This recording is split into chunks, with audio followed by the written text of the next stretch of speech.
सासवड जेजुरी मार्गावर सांगली जिल्ह्यातील कसबे डिग्रज येथे वारकरी दिंडीला ट्रकने दिलेल्या धडकेत 3 महिला वारकऱ्यांचा मृत्यू झाल्याची घटना अत्यंत दुर्दैवी, वेदनादायी आणि धक्कादायक असल्याची भावना शिवसेनेच्या नेत्या तथा विधान परिषदेच्या माजी उपसभापती डॉक्टर नीलम गोरे यांनी व्यक्त केल्यात. या भीषण अपघातात मिरज तालुक्यातील नंदा पवार, माधवी राजाराम सलगरे आणि राजश्री शंकर भोसले या वारकरी महिलांचा मृत्यू झाला असून अन्य 4 महिला जखमी झाल्या आहेत. या सर्व दिवंगत माऊलींना डॉक्टर गोरे यांनी भावपूर्ण श्रद्धांजली अर्पण केली असून त्यांच्या कुटुंबियांच्या दुःखात सहभागी असल्याचे सांगितले. तसेच जखमी महिलांवर सर्वोत्तम उपचार व्हावेत अशी अपेक्षा व्यक्त केली. सासवड जेजुरी रस्त्यावरती वारकऱ्यांच्या संपूर्ण या ज्या दिंड्या जातात त्याबद्दल एक अतिशय दुर्दैवी आणि भयंकर धक्कादायक घटना घडलेली आहे.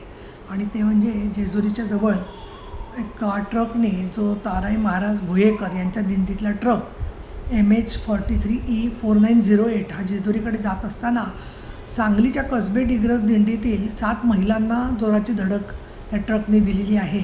आणि त्याच्यामध्ये नंदा पवार, माधवी सलगरे आणि राजश्री भोसले या सांगली मिरजमधल्या महिला मृत्युमुखी पडलेल्या आहेत. आणि 4 महिलांना शासकीय रुग्णालय इथे दाखल केलेलं आहे. आणि याच्यामधला वाहन चालक जो आहे त्याला अटक केलेली आहे. या संदर्भामध्ये मी अतिशय दुःख आणि खेद आणि वेदना व्यक्त करते. खरं तर वारकऱ्यांच्या सुरक्षेचा प्रश्न गेली 20 वर्ष विधान परिषदेच्या अनेक अधिवेशनामध्ये बोलला गेलेला आहे. त्याच्या आधाराने पोलीस आणि वारकरी यांच्यासाठी अनेक सूचना वारंवार सरकारने जाहीर केलेल्या आहेत. त्यामध्ये एका बाजूनी वाहतूक वेगळी चालावी आणि वारकऱ्यांनी वाहतुकीच्या बाजूला जाऊ नये आणि वारकऱ्यांच्या बाजूला वाहतूक करणाऱ्या वाहनांनी जाऊ नये अशा प्रकारचे निर्बंधसुद्धा घातलेले आहेत.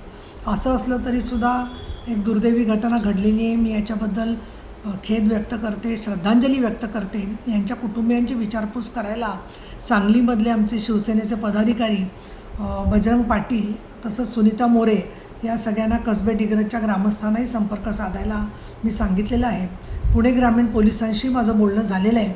परंतु ज्या वारकऱ्यांच्या सुरक्षिततेसाठीच्या सूचना होत्या त्याचं पालन हे पोलिसांच्याच बरोबर वारकऱ्यांच्या मधले जनता जी आहे त्यांच्याकडूनसुद्धा होणं खूप गरजेचं मला वाटतं आहे.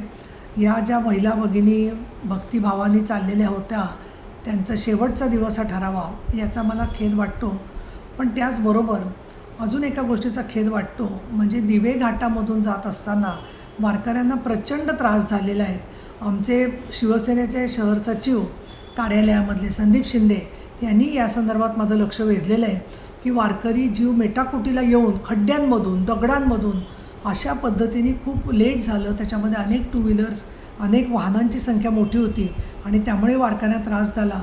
आणि म्हणून जे उत्साही सांगाती असतात वारकऱ्यांच्या त्या दिंडीबरोबर फक्त त्या गावापुरते येणारे ते आणखीन चालणारे वारकरी सातत्याने याच्यामध्ये सुद्धा दररोज एक चांगल्या प्रकारची भूमिका वाहतूक पोलीस आणि पोलीस ग्रामीण यांनी बजावली पाहिजे. तसंच स्वयंसेवक नेते स्थानिक यांनीसुद्धा याच्यात लक्ष घातलं पाहिजे. आमचे नेते आणि उपमुख्यमंत्री एकनाथजी शिंदे यांनी श्रद्धांजली व्यक्त केलेली आहे.